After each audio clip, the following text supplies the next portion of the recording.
Well, Reverend Moore, I'm starting meditation.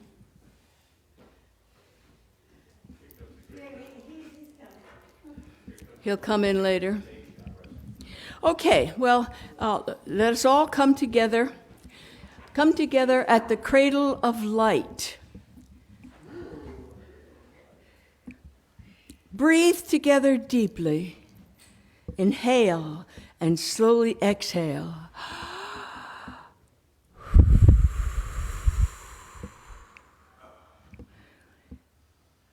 Steady breath is always provided by the one Spirit.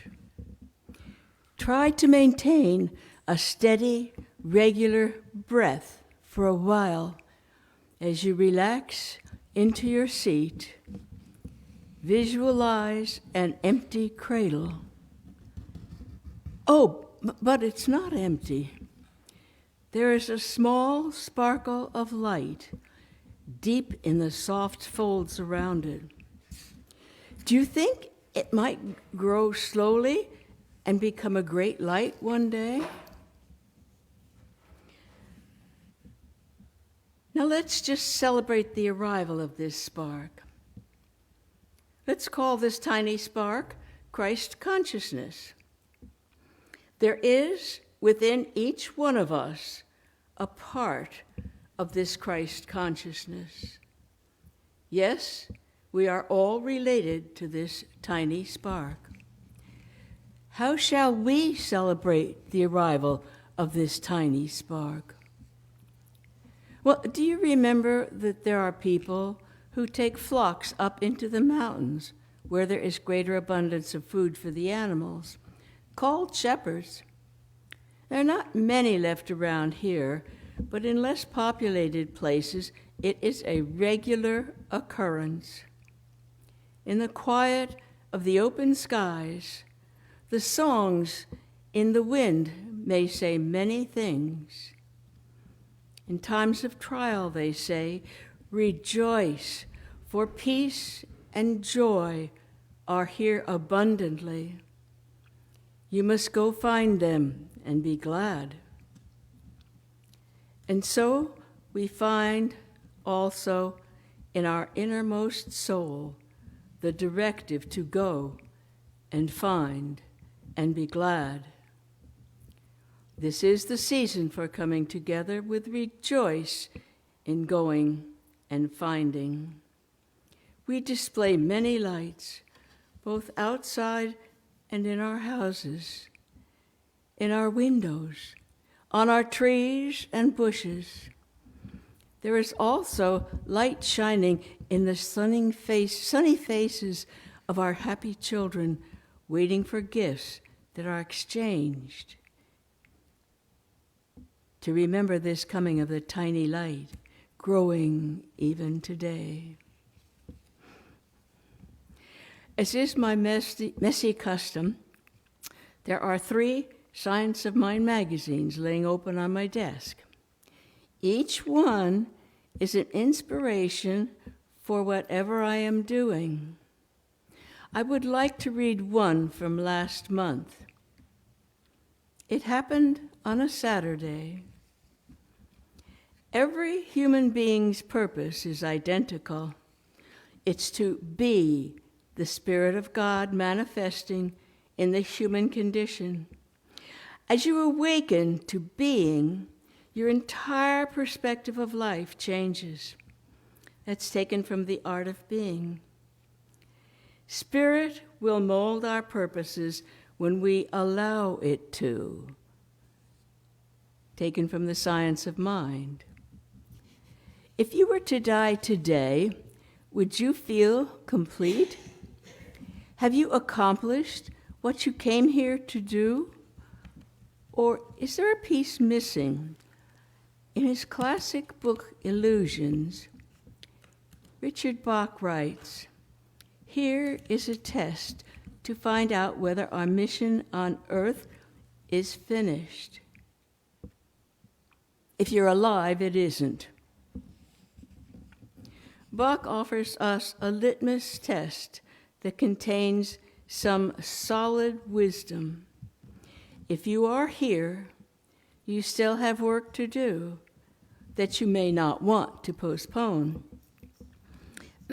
Many of us have taken an extended cruise down the river of denial, pretending that we'll always have tomorrow to get around to it, whatever it may be. The slogan for Procrastinators Anonymous should be, "Why do today what you can postpone until tomorrow?" While instant gratification is the ego's mantra, it is not the call of the soul. The soul knows only how to be in the present moment, because that is where it actualizes its mission.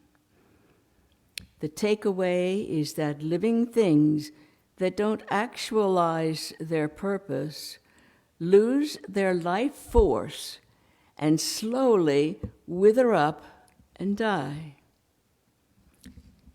If you are alive, it is because your mission isn't complete. Want proof? Place your hand on your beating heart. That is the universe telling you there is something more for you to do and be today. Life is seeking an outlet for creative expression through you. Open to it, allow it, receive it, feel it, honor it, be it. And then, as the Nike ad advises, just do it. I know that for many this season is a large commercial racetrack, but keep your faith, love, and service-centered on what Spirit God has determined to be your life's work. Nothing is too small not to be called God's work in this life. Write a letter to a long-lost friend. Sing along with the TV as loud as you can. Say thank you to those around you that help you in any way. Call each of your children. Volunteer to be on the phone tree to say hello to friends from our congregation who have not been around for a while. If you drive, call someone in your area and volunteer to pick them up for Sunday service. Nothing is too small not to be called God's work.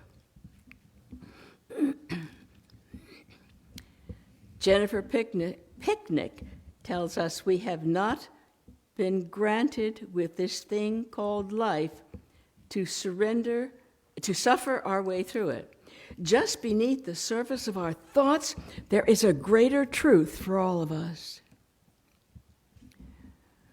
When we push beyond the mind chatter and tread unadventured territory, we are blessed with the most amazing wisdom.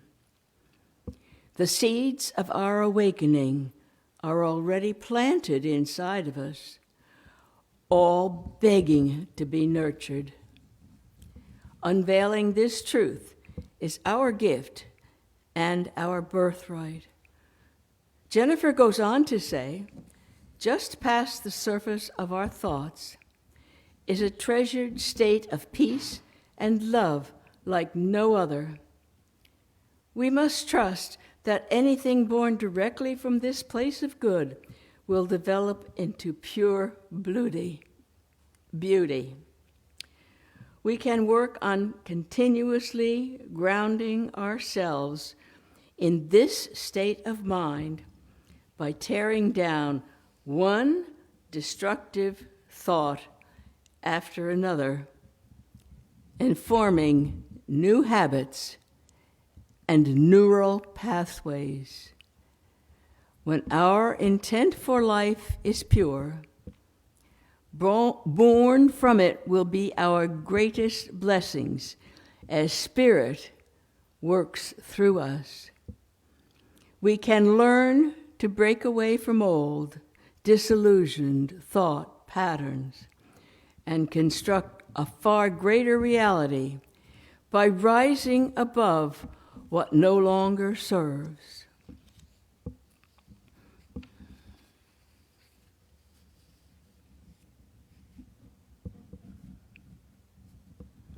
As we come to the end of our meditation time, return your being to this building, bring your inner thoughts to fulfillment, and rejoice in the birth of the little spark dozing in the manger.